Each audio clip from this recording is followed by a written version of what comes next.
বাংলাদেশে যতদিন পর্যন্ত ইসলাম রাষ্ট্রীয়ভাবে কায়েম না হয়ে আবু জেহেল, আবু লাহাব, উতবা, সাইবার মতো মানুষেরা এই দেশে দায়িত্বে থাকবে, আপনি যত বড়ই পাগড়ি মাথায় দেন আর যত বড়ই নবীওয়ালা কাজ করছি বলে নিজেকে প্রচার করেন, আল্লাহর দৃষ্টিতে আপনি 100 ভাগ ইমানদার হতে পারবেন না। 100 ভাগ ইমানদার হওয়া যায় তখন যখন এই বিধান 500 আছে শরীয়তের বিধান, কয়টা? এগুলো রাষ্ট্রীয়ভাবে চলবে। আর রাষ্ট্রীয়ভাবে চললে যে কি শান্তি পাওয়া যায়, আমি তো নিজে বিভিন্ন দেশে যাই, চোখে দেখে আসি।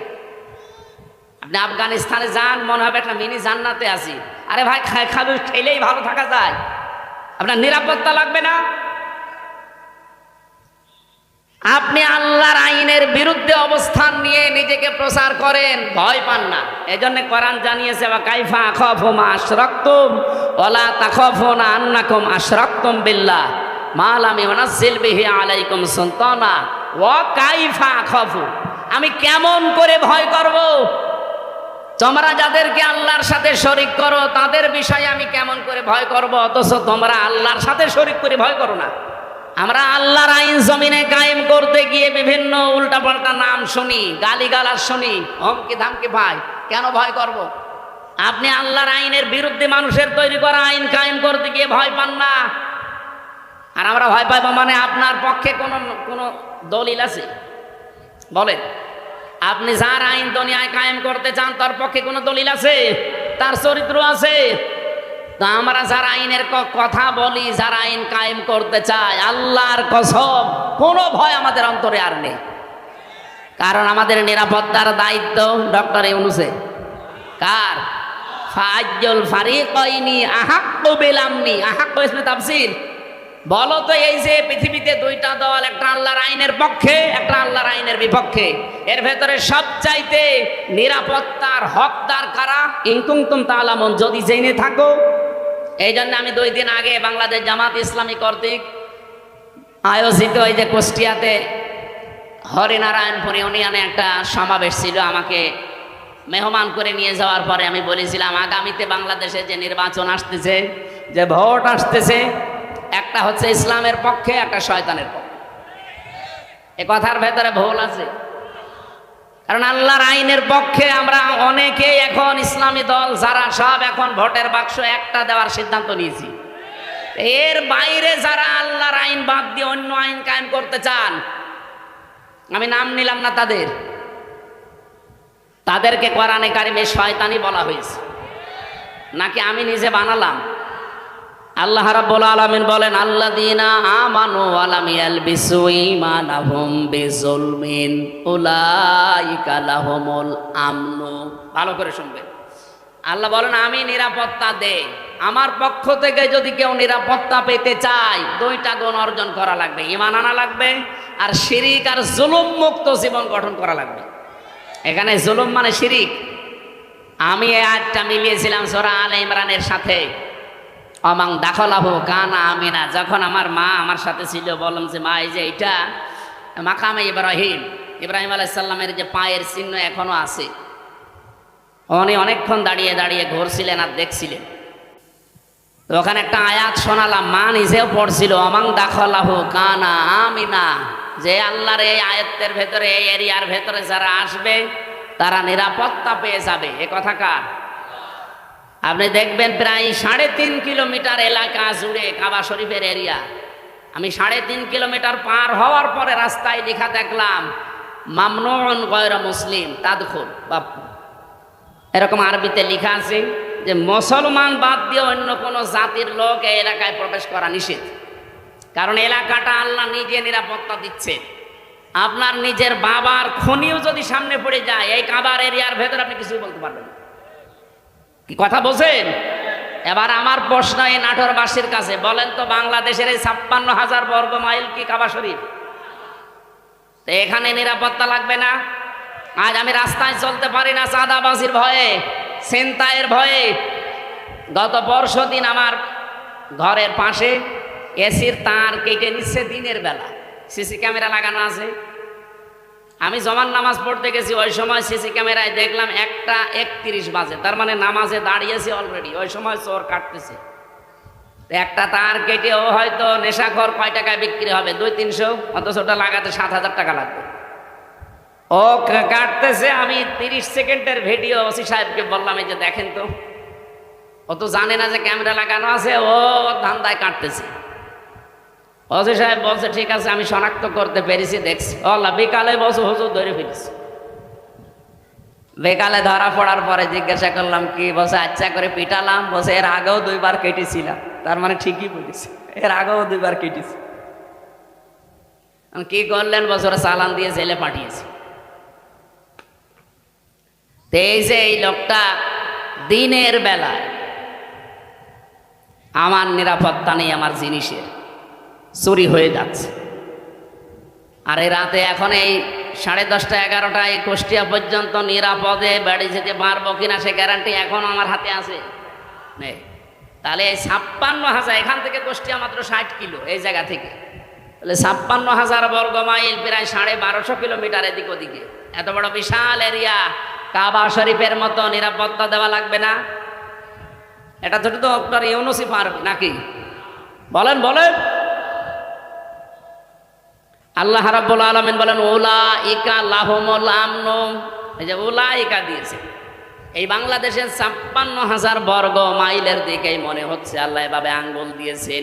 এই মানুষগুলোই নিরাপত্তার হকদার, যদি তারা সত্যি ঈমান আনতে পারে নির্ভেজাল ভাবে, আর তারা ঈমানের সাথে জুলুমকে, তার মানে শিরিককে মিশ্রণ না করে।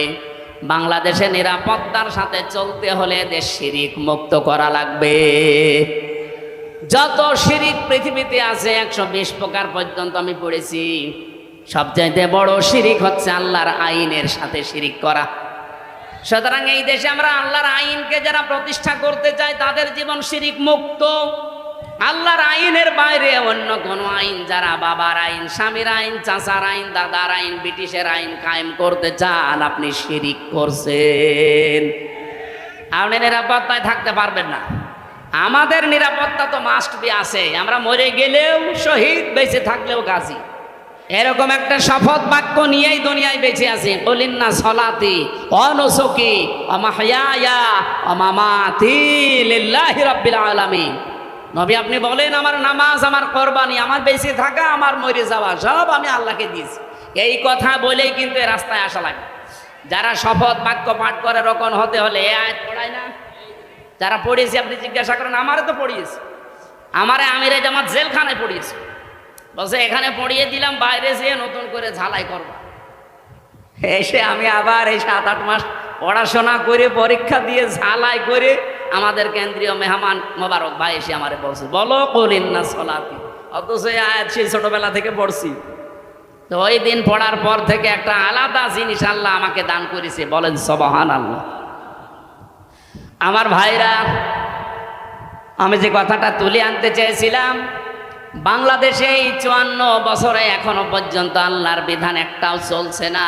সুতরাং আল্লাহর দৃষ্টিতে আমরা এখনো পরিপূর্ণ কামেল মুমিন হতে, আপনি জোর করে দাবি করলেও হবে না। এটা তো বলা লাগবে কোরআন আর হাদিসের দৃষ্টিতে। 92টা সূরাতে আল্লাহ ডাক দিলেন না, অথচ মক্কা ইমানদার ছিল, কিন্তু দায়িত্বে ছিল আবু জেহেল। কে ছিল? কিন্তু মদিনায় যাবার পরে আল্লাহর বিধান কায়েম করে দায়িত্বে ছিল রাসূলুল্লাহ। তাহলে বাংলাদেশেও রাসূলুল্লাহর খাঁটি উম্মত যারা আল্লাহর আইন চায়, সৎ লোকের, এই বিধানগুলো দিয়ে 500 আইন যেদিন বাংলাদেশে কায়েম হবে, সেই দিন এই দেশের মানুষ বুক ফুলিয়ে বলতে পারবে আমি ইমানদার। তাদেরকে আল্লাহ ডাক দেবেন, ইয়া আইয়ুহাল্লাযীনা আমানু। আমার কথা মনে হয় আমি অল্প সময় হলেও বোঝাতে পেরেছি। তাহলে এই দেশে ইমানদার হয়েও যদি এখন মারা যেতে চান, পরিপূর্ণ কামেল মুমিন ইমানদার, তাহলে এই দেশে ইসলাম কায়েমের আন্দোলন করা নফল না ফরজ? আরো জোরে বলেন। সবাইকে আল্লাহ আমার এই কথা শোনার পরে নিয়ে আসবে, বিষয়টা এমন না। সূরা শুরার শেষের দিকে আছে 13 নম্বর আয়াতে আল্লাহ পাক বলেন, আনা কাইমুদ্দিন ওয়ালা তাতাফাররাকু ফি, দিন কায়েম করো, এ বিষয়ে কোনো মত পার্থক্য, ফতোয়াবাজি, মতবিরোধ করবা না। নবী আপনি এ কথা বললেই সবাই দলে দলে আসবে তা না। কাবুর আলাল মুশরিকিনা মা তাদউহুম ইলাই। আপনি যেদিকে মানুষকে ডাকেন দিন কায়েম করার জন্যে, সবচাইতে বেশি খারাপ লাগবে কথাটা শুনলে মুশরিকদের। আমি কি বানিয়ে বললাম? কাবুর আলাল মুশরিকিনা মা তাদউহুম ইলাই। নবী যেদিকে ডাকেন মানুষকে যে দিন কায়েম করা লাগবে, এটা ফরজ, সব নবী করেছে, সবাই আসবে না। মুশরিকদের কাছে সবচাইতে বেশি খারাপ লাগবে। তা আমরা দিন কায়েমের কথা বললে আপনি ট্যাগ দেন কোন কারণে? আপনি কি মুশরিক? আপনি মুশরিক না, আপনি আসতেও চান না কেন? সে কথাও আল্লাহ পরে শেষের দিকে দিয়েছে। আল্লাহু ইয়াজতাবি ইলাইহি মাইয়াশা ওয়া ইয়াহদি ইলাইহি মাইয়ুনিব। আল্লাহ যাকে ভালোবাসে, পছন্দ করে, শুধুমাত্র তাকে এই দিন কায়েমের জন্য মনোনীত করে। ওয়া ইয়াহদি ইলাইহি মাইয়ুনিব, এবং যে মন থেকে আল্লাহর দিকে ফিরে আসতে চায়। সুতরাং বাংলাদেশে এই 18 কোটি মানুষের ভেতরে গত পরশু দিনের একটা জরিপ বলছি, এখন প্রায় 7 কোটি 20 লাখ মানুষ অন্তত ডাইরেক্ট ইনডাইরেক্ট ভাবে দিন কায়েম হোক এটা চাচ্ছে। 18 কোটির ভেতরে 7 কোটি 20 লাখ। আমি আশা করছি আর 1 বছর যেতে দেন, যদি ডবলও হয়ে যায় তাও কত কোটি হবে? 14 কোটি, 40 লাখ। বাকি যারা আছে কিয়ামতের আগেও আর আপনাদের আশা স্বপ্ন পূরণ হবে না। এই জন্যে ফজর মতো, হাবিবের মতো, হারুন ভাইয়ের মতো মানুষকে লাগিয়ে দিয়েছে। এরা এই 15.5 বছরে কোনোদিন এদের মুখে রাজাকার রাজাকার শুনি নাই, আল বদর মৌলবাদী শুনি নাই। হঠাৎ করে এদেরকে লাগিয়েছে এই কারণে, কারণ আমি নিজে তাদের সাথে দেখেছি, তো তারাই গোপন কথা আমার বলে দিয়েছে। 3 বছর ছিলাম একাধারে, তাদের বহু গোপন কথা আমি জানি। এতদিন বলে না, এখন হঠাৎ করে এই ভাঙা বাইক বাঁচিয়ে বাংলার মানুষকে বিভ্রান্ত করতে চাচ্ছেন।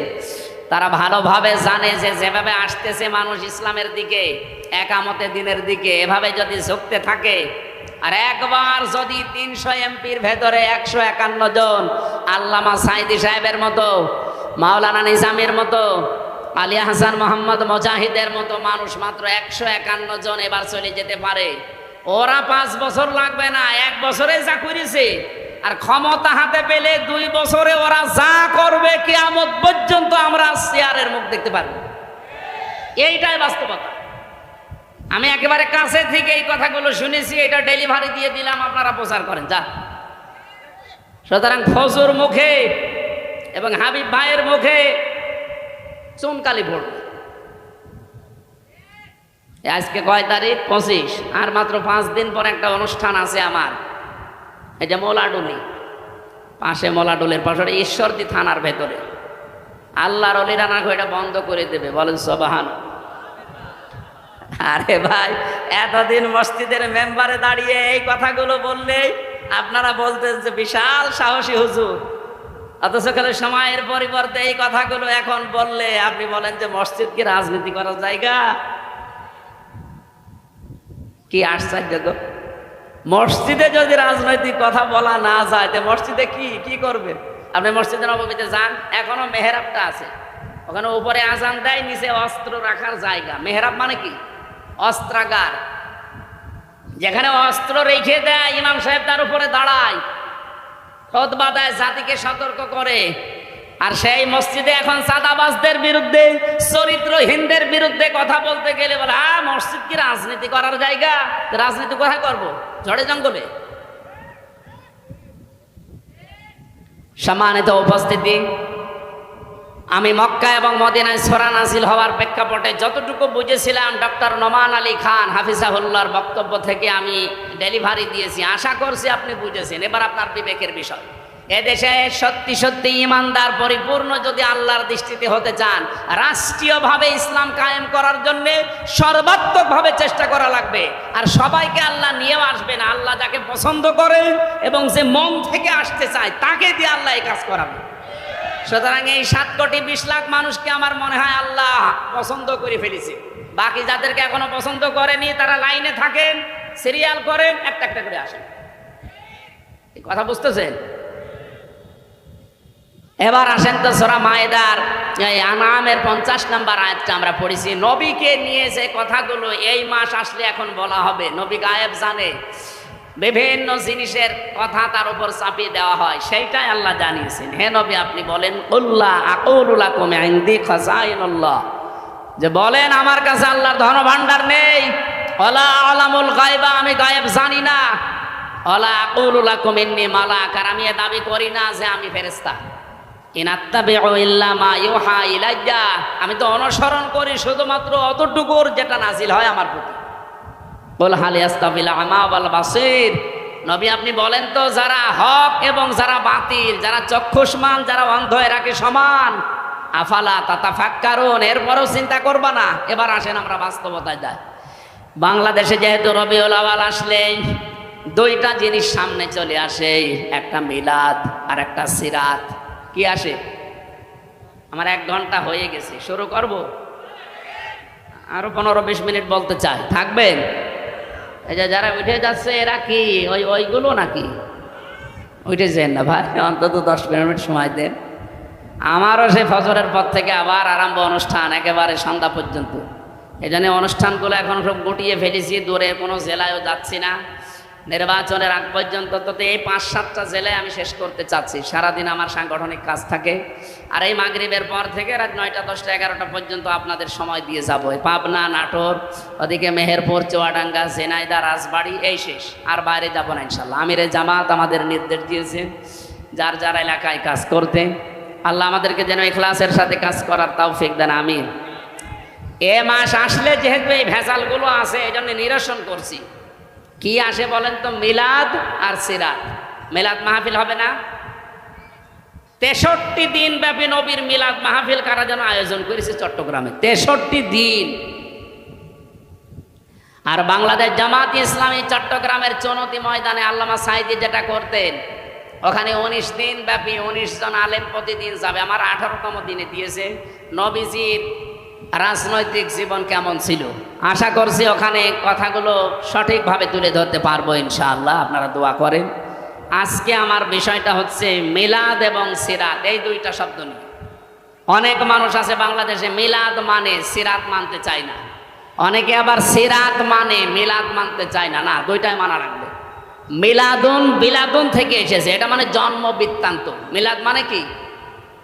নবীজির জন্ম থেকে আপনাকে 27টা শিক্ষা নেওয়া লাগবে, শুধু জন্ম থেকে।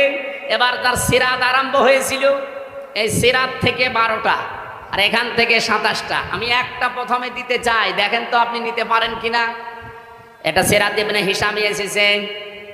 বিশ্বনবী পৃথিবীতে আসার পরে তাকে যিনি কোলে তুলে নিয়েছিলেন দুধ দেওয়ার জন্যে, আমরা কয়েকজনের নাম জানি, তার ভেতরে অন্যতম নাম হচ্ছে হযরতে হালিমাতুস সাদিয়া। এর আগেও দুধ খাওয়িয়েছে সোয়াইবিয়া নামক একজন, কিন্তু এই যে হালিমাতুস সাদিয়া, ওনাকে বুকে তুলে নিয়ে দুধ দিয়েছিলেন প্রথমে। সিরাত ইবনে হিশাম যিনি লিখেছেন, উনি বলেন ডান স্তন মুখে দেওয়ার পরে নবীজি মুখ বের করে নিলেন, বাম স্তন মুখে দেওয়ার পরে নবী মুখ, ডান স্তন দেওয়ার পরে তিনি দুধ খেয়ে আরম্ভ করলেন দুধ পান করা। বাম স্তন দেওয়ার পরে তিনবার তিনি মুখ বের করে দিলেন। হযরতে হালিমা বলেন, আমি মুখের দিকে তাকিয়ে দেখি, চোখের ইশারা দিয়ে মোহাম্মদ আমাকে বসাতে চায়। মা হালিমা, জোর করেন কেন? ডান স্তন আমার ছিল, এটা তো আমি পান করেছি। বাম স্তন এটা আমার না, আমি জানি আপনার একটা সন্তান আছে ছোট, আমার আব্দুল্লাহ দুধ ভাই, এটা আমার দুধ ভাই আব্দুল্লাহর হক। আপনি জেনে রাখেন, দুনিয়ায় আমি ভাইয়ের হক নষ্ট করার জন্য আসি নাই, এসেছি ভাইয়ের হক ফিরিয়ে দেওয়ার জন্যে। বাংলার মুসলমানেরা, সেই নবী এই রবিউল আউয়াল মাসে জন্ম নিয়ে মায়ের কোলে বসে ভাইয়ের হক নষ্ট করে না, ফিরিয়ে দেয়। সেই নবীর উম্মত এখন আমরা দাবি করছি। এ রবিউল আউয়াল মাস আসলে অনেকে সাদাবাজি থেমে নেই, অনেকের দুর্নীতি ঘুষ খাওয়া থেমে নেই। কিসের রবিউল আউয়াল পালন করেন আপনি, মিলাদ দেন। বহু মানুষকে আমি কুষ্টিয়ার কথা বলছি, আমি নাম নিলাম না, কুষ্টিয়াতে শুনেছি চাঁদার টাকা আদায় করে এনে মিলাদ দেয়। হ্যাঁ, আমি নাম নিলেও নিতে পারতাম। কুষ্টিয়া ওই যে চাউলের কাজ কারবার বেশি হয়, কুষ্টিয়া থেকে পোড়াদা পর্যন্ত যে বিশাল মার্কেট, বাংলাদেশের দ্বিতীয় মার্কেট বলা হয় এটা। এখানে অনেকেই দেখি, শুনছি, দেখছি তারা চাঁদাবাজি করে আমাদের মতো হুজুরকে দিয়ে মিলাদ পড়াচ্ছে। এই রবিউল আউয়ালে পড়াবে, টাকা কিসে? চাঁদা। কি দিচ্ছে? মিলাদে আপনি কি বলবেন? মিলাদ মানে বিলাদ, বিলাদ মানে জন্ম বৃত্তান্ত। নবীর জন্ম বৃত্তান্ত থেকে তো প্রথমে এই শিক্ষা আপনাকে নেওয়া লাগবে যে নবীজি ভাইয়ের হক ফিরিয়ে দিতেন, আর আপনি ভাইয়ের হক আরো নষ্ট করছেন, মেরে খাচ্ছেন, আবার মিলাদ দিচ্ছেন তার নামে। আশা করছে আপনি থামবেন, এটা আপনার কানেও যাবে। ডাইরেক্ট না গেলেও ইনডাইরেক্ট আপনার কানে যাবে, আপনি থামবেন। 2 নম্বরের বিষয় পেয়েছি সিরাত। বিশ্বনবী মুহাম্মদ রাসূলুল্লাহর জীবন চরিত্র, তার আদর্শ, এটাকে সিরাত বলা হয়। আমার প্রশ্ন, দুনিয়াতে বহু মানুষ শুধু নবীজির মিলাদ মেনেছে, বিশ্বাস করেছে, মহাব্বত করেছে মিলাদকে, কিন্তু তারা জাহান্নামে গেছে শুধু সিরাত না মানার কারণে। কিন্তু বহু মানুষের জীবনী আমি পড়ে দেখেছি, তারা মাত্র শুধু মিলাদ না, মিলাদও মেনেছে, সিরাতও মেনেছে। এ মানুষগুলো দুনিয়া থেকে জান্নাতি। যেমন হযরতে আমির হামজা, হযরতে আব্বাস রাদিয়াল্লাহু তাআলা আনহুমা, 2 জনের কথা আপনি পড়া জীবনী পড়ে দেখবেন। তাদের পড়া জীবনী আমি পড়ে পেয়েছি, তারা মিলাদও বিশ্বাস করেছে, নবীর জন্ম, তারা সিরাতও মেনেছে। কি আমি বেশি বললাম? তারা মিলাদও মেনেছে, সিরাতও মেনেছে, 2 জনে জান্নাতি। আপনি সিস্টেম অপর পৃষ্ঠায় দেখুন, আরো 2 জন চাচা আছে, নবীর আপন চাচা, আবু লাহাব আর আবু তালেব। এই 2 জন চাচা নবীর মিলাদ নিয়ে, জন্ম নিয়ে খুশি ছিল, কিন্তু নবীর আদর্শ পেয়ে তারা খুশি হয়নি। এই জন্য 2 জনে জাহান্নামী। আমার মনে হয় যারা জ্ঞানী মানুষ বুঝে ফেলেছে। সুতরাং এই রবিউল আউয়াল আসলে শুধু মিলাদ নিয়েই খুশি থাকবেন, আপনি আর কি খুশি? আবু লাহাব নিজের বাড়ির কাছের মেয়ে লোক কিনা দাসীকে এই 2 আঙ্গুল দিয়ে আজাদ করে দিয়েছিল, এত খুশি হয়েছিল এই লোকটা। আপনি আর কয় টাকা খরচ করবেন না, 2 মণ মিষ্টি কিনবেন, কারণ নিজের কাছের মেয়েকে আজাদ করে দিয়েছে। এত খুশি হয়েছিল নবীর জন্মে, নবীর মিলাদে, নবীর জন্ম গ্রহণ করায়, কিন্তু নবীর আদর্শ মানে নাই, এই জন্য জাহান্নামী। এই জন্য কি? আর 2 জন চাচার কথা বললাম না, নিজে আমি আমির হামজার কবরের পাশে দাঁড়িয়েছিলাম, মনে হচ্ছে এখনো বসে আছে জিন্দা, কারণ শহীদরা মরে না। বলেন শহীদরা। এই হিসাবে বিশ্বাস করি বাংলাদেশ জামাত ইসলামীর যে 11 জন কেন্দ্রীয় নেতাকে ফাঁসি দিয়েছে, জেলখানায় হত্যা করেছে, প্রত্যেকটা শহীদ, কেউ মারা যায়নি, সবাই আল্লাহর জান্নাতের খাবার খাচ্ছে। কারণ তাদেরকে কেউ যদি বলে মরিয়ে গেছে, তার কবিরা গুনাহ হবে। ওয়ালা তাহসাবান্নাল্লাযীনা কুতিলু ফি সাবিলিল্লাহি আমওয়াতা, তোমরা কেউ ধারণাও করবা না, মুখে তো বলবাই না। ওয়ালা তাকুলু লিমা ইউকতালু, মুখে তো বলা যাবে না, ধারণাও করা যাবে না। এটা সূরা বাকারায়, সূরা আলে ইমরানে 2 জায়গায় আছে। মুখে বলা যাবে না, ধারণাও করা যাবে না যে শহীদ হয়েছে যারা মরে গেছে। আল্লামা শহীদ দেলাওয়ার হোসাইন সাইদি রহমতুল্লাহ আলাই, উনি কি মরে গেছে না শহীদ হয়েছে? বলেন বলেন। আল্লামা সাইদি তুমি মরনি, শহীদ হয়েছ তুমি এটাই জানি। বলেন বলেন। আল্লামা সাইদি তুমি মরনি, শহীদ হয়েছ তুমি এটাই জানি। কাবা শরীফের পাশে যে এই গজলটা যে বানিয়েছিল তাশরিফ, এই ছেলেটা ছিল আমার সাথে। আমার ছোট মেয়েকে কোলে নিয়ে ওই কাবার পাশে বসে বসে বলছিল, আমার মনে হচ্ছে যে কাবা শরীফে যে সাইদি সাহেব একবার ঢুকেছিল না, মনে হচ্ছে উনি ঢুকতেছে। কারণ শহীদ যারা হয় আমরা সবাই বিশ্বাস করি এরা মরে। আরো জোরে বলেন। এখন প্রশ্ন আসতে পারে, তাহলে শহীদ তো অনেকেই মরেছে, অনেকেই মেরে ফেলা হয়েছে, তাদেরকে অনেকে শহীদ বলতে চায় না।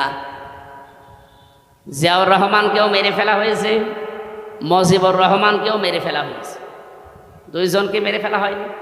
তবে আজ পর্যন্ত আপনি শুনেছেন কোনোদিন যে শহীদ শেখ মুজিবুর রহমান? কেউ বলে। শহীদ জিয়াউর রহমান বলে।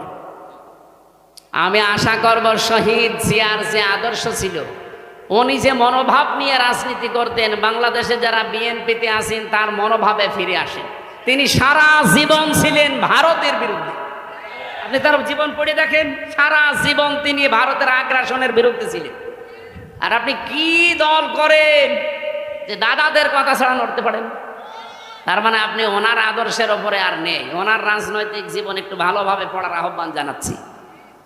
আমরা যাকে মেনে চলছি, যার দেখানো পথে চলছি, শহীদ আল্লামা দেলাওয়ার হোসাইন সাঈদী সারা জীবন ভারতের আগ্রাসনের বিরুদ্ধে কথা বলেছে।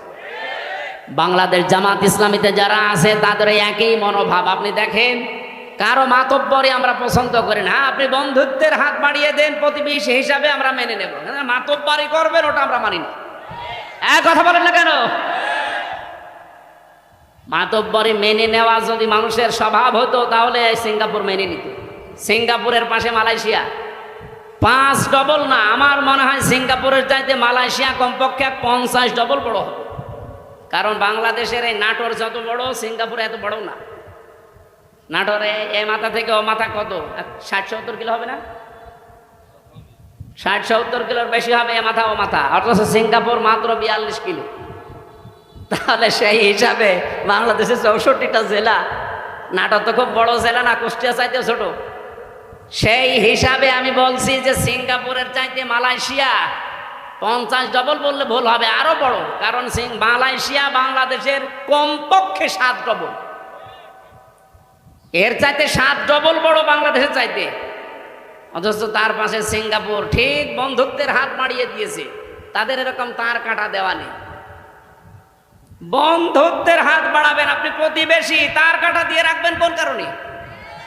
বিশ্বের কতগুলো উন্নত দেশ ঘুরে আসলাম, যারা আজ বন্ধুত্বের হাত বাড়িয়েছে, প্রতিবেশী কই, তাদের তো তার কাটা নেই। আপনাদের সাথে আমাদের শত্রুতার কারণ এইটাই, আপনারা আন্দাজে নাক গলাতে চান। এটা যতদিন মেয়ে ছিল ততদিন আপনি পেরেছেন, এখন মেয়ে নেই আর পারবেন না। নতুন করে কাউকে জামাই বানাতে চাইলে আগে জামাই বানান, তারপরে। আর আমরা আপনার জামাই হব, কারণ আপনার সাথে আমাদের আত্মীয়তা করা যায় না। আপনার হচ্ছে বললাম না, মুসলমানে দেওয়া লাগবে। আমরা যে জাতি, আমাদের সাথে আপনাদের আত্মীয়তা যেহেতু জায়েজ নেই, সুতরাং প্রতিবেশী যেভাবে থাকে ওইভাবে থাকেন। আমরা আপনাদের বিরুদ্ধে যাব না, কিন্তু প্রতিবেশী যখন মালিকের স্রোত ধরবেন তখন সারা জীবন বিরোধিতা করা লাগবে। এই কারণে আমরা রাসূলুল্লাহকে শুধুমাত্র মিলাদে মেনে, সিরাতে না মেনে আবু লাহাব আবু তালেবের মতো হতে চাই না। আমরা হতে চাই আমির হামজা, হযরত আব্বাস রাদিয়াল্লাহু তাআলা আনহুমা। মিলাদও মানতে চাই, সিরাতও মানতে চাই। সিরাত মানবেন কথা থেকে? 40 বছর থেকে শুরু করে 63, এই 23 বছরে 1 সেকেন্ডও বাদ দিতে পারবেন না। অনেক সময় হয়ে গেল। আজকে আমার সকালবেলা থেকে অনুষ্ঠান শুরু, ফজরের নামাজ পড়ে, মানে প্রায় কালকে 8টা হিসাব করে লিখে দেখলাম, 8টা অনুষ্ঠান কাল সারাদিন। এরপরে মাগরিবের পর আবার সিরাত অনুষ্ঠান। আল্লাহুম্মা আমিন। লা ইলাহা ইল্লা আনতা সুবহানাক ইন্নী কুনতু মিনাজ জালিমিন। রাব্বুল আলামিন, বিশ্বনবী যেটা না অনেকেই সেটা মনে করে তার সাথে পর্যন্ত শিরিক করে ফেলে। এই রবিউল আউয়াল মাস আরম্ভ হচ্ছে, আমাদেরকে তুমি বাঁচাও। তাকে যেই নিয়ামত দিয়েছিলে ওহী, ইনাত্তাবিউ ইল্লা মা ইউহা ইলাইয়া, সেই ওহী অনুসরণ করার তৌফিক আমাদের দান করো। ওয়ানদির বিহিল্লাযীনা ইয়াখাফুনা ইউহশারু ইলা রাব্বিহিম লাইসা লাহুম মিন দুনিহি ওয়ালিয়্যুন ওয়ালা শাফিউন আল্লাহুম ইয়াত্তাকুন। তুমি যে কোরআন নাযিল করলে, এটার মাধ্যমে আমরা যেন সতর্ক হয়ে বাকি জীবন চালাতে পারি। মক্কায় এতগুলো ইমানদার থাকার পরও তুমি আইয়ুহাল্লাযীনা আমানু বলনি। মদিনাতে তোমার নবী কোরআনে কারিমের শাসন কায়েম করার পরে তোমার দৃষ্টিতে তারা পরিপূর্ণ ইমানদার হয়েছিল। আমাদের এই 56,000 বর্গ মাইলে কোরআনে কারিমের এই 500 আয়াত, আল্লাহ তাআলা আগামীর সংসদে 300 এমপির ভেতরে 151 জন যেন আব্দুল হাকিমের মতো হতে পারে। আমরাও চর্ম চোখে দেখতে চাই। 56,000 বর্গ মাইল তোমার কালাম পোড়াটা দিয়ে চলছে, তোমার ইয়া আইয়ুহাল্লাযীনা আমানুর ভেতরে আমরাও পরিগণিত হতে চাই। মরণের আগে তুমি সেই ব্যবস্থা আমাদের মাধ্যমে করে দাও। আজকের এই সুন্দর আয়োজনে যে যুবকগুলো শ্রম দিল, এদেরকে যে মা পেটে নিয়েছে, মায়ের পেট খাদিজার মতো বানিয়ে দাও। সম্মানিত সভাপতি ওবায়দুল্লাহ সাহেবকে কবুল করো। প্রধান অতিথি ডক্টর মীর নুরুল ইসলাম, আল্লাহ আলহাজ অধ্যাপক মৌলানা আব্দুল হাকিম সহ জনাব হাবিবুর রহমান, আবু বকর সিদ্দিক, নাম না জানা যত মানুষ আমরা এখানে আমিন আমিন করছি, আমাদের জীবনের আশা জায়েজগুলো পূরণ করে দাও। শয়তানের ধোকায় যত অন্যায় করে ফেলেছি আল্লাহ, অন্যায়গুলো ক্ষমা করে দাও। এই নাটোর গুরুদাসপুর বড়াই গ্রাম, লালপুর, বাগাতিপাড়া, নাটোর সদর সহ এই বিভিন্ন এলাকাতে যে মানুষটার মাধ্যমে আমি কোরআনের দাওয়াত নিয়ে আসি, বড় ভাই মোজাম্মেল হক, আল্লাহ তুমি তাকে সুস্থতা দান করো। আমার কণ্ঠটা তুমি কোরআনের জন্যে মেহেরবানি করে কবুল করে নাও। মা বোনেরা যারা পর্দা ডালে বসে আছে, আল্লাহ সামনে আমাদের উহুদের যুদ্ধ, বদরের যুদ্ধ, তাবুকের যুদ্ধ আমরা পাইনি, কিন্তু ভোট যুদ্ধ আসতেছে। আল্লাহ দল মত নির্বিশেষে আমাদের ঐক্যবদ্ধ হয়ে এই ভোট যুদ্ধে ইসলামের পক্ষে থাকার তৌফিক দাও। মেয়েদেরকে তুমি ফাতেমাতুজ জোহরার মতো বানিয়ে দাও।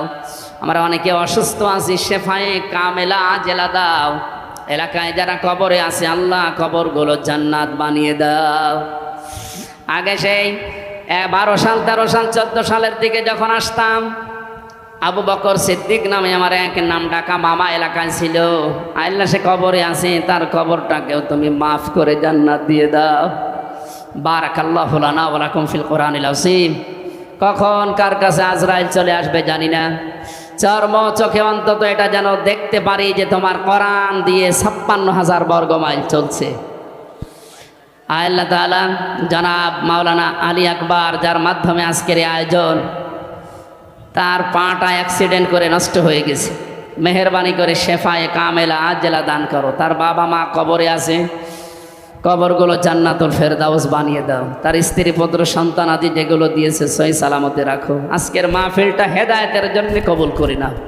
আমরা নবীর মিলাদও মানি, আমরা নবীর সিরাতও মানি। আল্লাহ আমাদেরকে আমির হামজা আব্বাস রাদিয়াল্লাহু তাআলা আনহুর মতো হওয়ার তৌফিক দাও। আমরা যেন আবু লাহাবের মতো, আবু তালেবের মতো না হয়ে যায়। আলহামদুলিল্লাহি রাব্বিল আলামিন। লা ইলাহা ইল্লাল্লাহু মুহাম্মাদুর রাসূলুল্লাহ।